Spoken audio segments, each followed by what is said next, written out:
Hello, everyone. Today we're going to talk a little bit about Freelancer. Yeah, you've seen my Freelancer.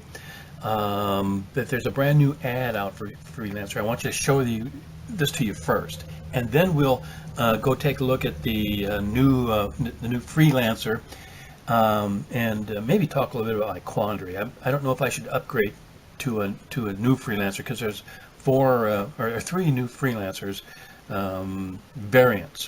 One is a really big one, carries a lot more stuff, but I do have a Constellation. Another one is the uh, military version of the Freelancer, and it is just an awesome killing machine. It doesn't carry as much stuff or nearly as much stuff. It's kind of small, and it needs a third guy to run the thing. But I really kind of like it. And the other one is for exploring, and it's got special jump engines and stuff like that. But that's my problem. I'm going to show you my Freelancer because they've done a really good job on it. But first, let's take a look at this ad, and then we'll jump over and take a look at my Freelancer. A com comes over the spectrum with a job.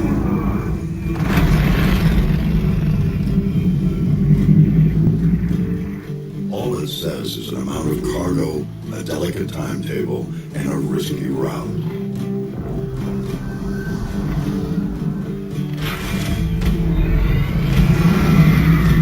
You know you've got 42 cubic meters to pack full of profit. We're talking pressure on a shock-resistant construction, so whatever you put in here comes out the same way.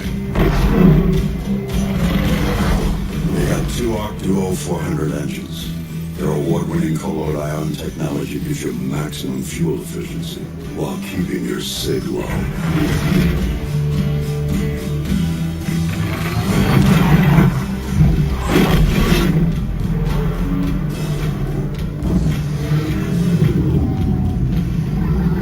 You come across a couple of pirates,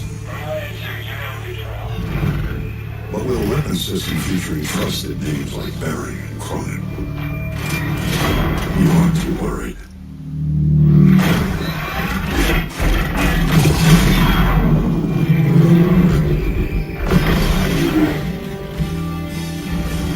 Commercial vessel, Freelancer class. Brake tags look good. Cleared for landing at Area 18.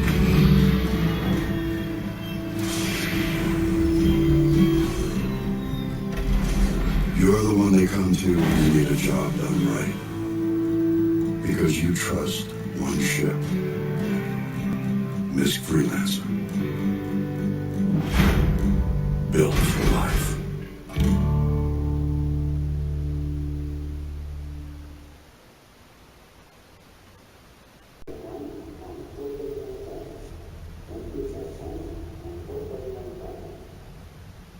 Now, that was a great film. Just makes you want to climb into this thing and go out and start buying and selling stuff. That's one of the reasons why I'm kind of excited about this game. It's just not a shoot 'em up, but there is that, and which kind of adds interest to it. Let's take a look at my Freelancer. This is the standard Freelancer, and I don't think I want to trade it, but I kind of do. But look at the treatment they've done on this. Now look at the rivets on this thing, on the skin. And the detail. The detail is so good. You get closer, the closer you get, the more detail there is. That's, not. This is kind of uncommon in this industry, in Sims and stuff like that. This is just an amazing ship, and you saw how it runs and operates, and you can see down below here, all the thrusters are much clearer now. And they're gimbaled as well, so you can move your ship around. See those maneuvering thrusters. And of course, we've talked about this before. You got these massive guns on the side. I don't know if I've ever seen guns this big, but they're slightly awesome. Let's trail back here to the missiles that this thing carries. Now this thing carries, as you can see, if we can just count them, 1, 2, 3, 4, 5, 6 missiles. 5 of them are class 2s, and one of them's a class class 3, I guess bigger bang for your buck on each side. So that's a total of 12 missiles. That's pretty good. The MISS version of this, or the military one, can carry as many as 50 missiles, and that's sort of astounding if you ask me.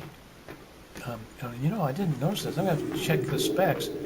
Those look like more rails on the side. Maybe it carries more than that. I'm gonna have to check into that. Anyway, once again, and it's got that rear turret on top that's manned by your crew member. So, pretty awesome ship just for hauling stuff around.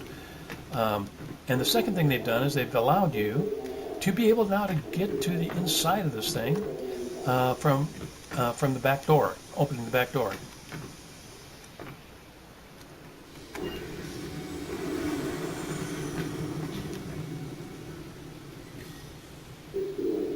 Okay, that's much easier than having to climb through the front door.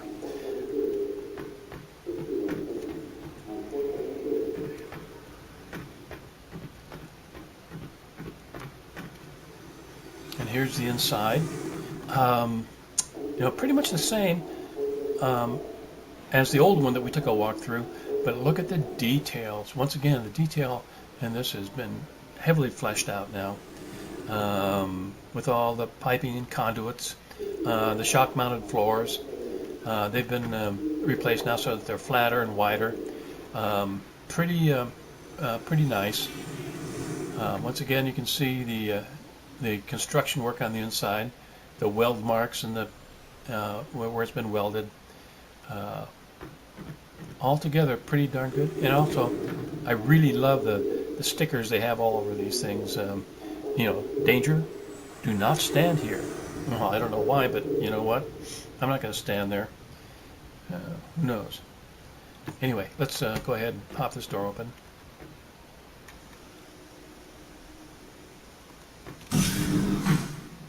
Now check it out. Now this room is kind of a standalone room.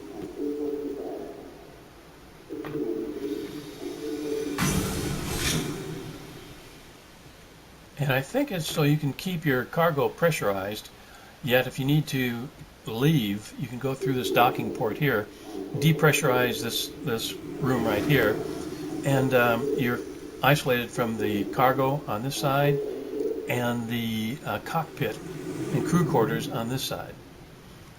So let's go ahead and pop this open. And not much has changed in here. One thing they've done is this used to be kind of an opaque glass. Now it's kind of phased in, so I guess a little more privacy in the bathroom. And I've learned that the control for the table that used to come up and down, that no longer works in this model. I presume they'll bring it back. So here's some situational panels, and once again, I think the panels open up so you can sit down and have your breakfast. Pretty much the same deal from the other one. And everything's pretty much the same now up front here. It's a little clearer.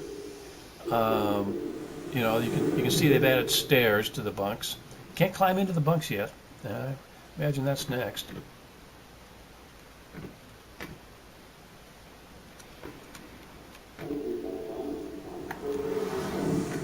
Yeah, I wondered if that button did anything, but it didn't seem to. Anyway, so there is my Freelancer. It's an awesome ship, and I'm still wondering whether I should trade it for the other versions. Maybe I'll discuss those versions with you in another video. The next video I want to do is the Vandal Swarm with the fighters, and I'll bring that up in a few days, maybe today, who knows. But thanks for watching. Like if you like it, subscribe if you like it, anyway, I'll catch you later.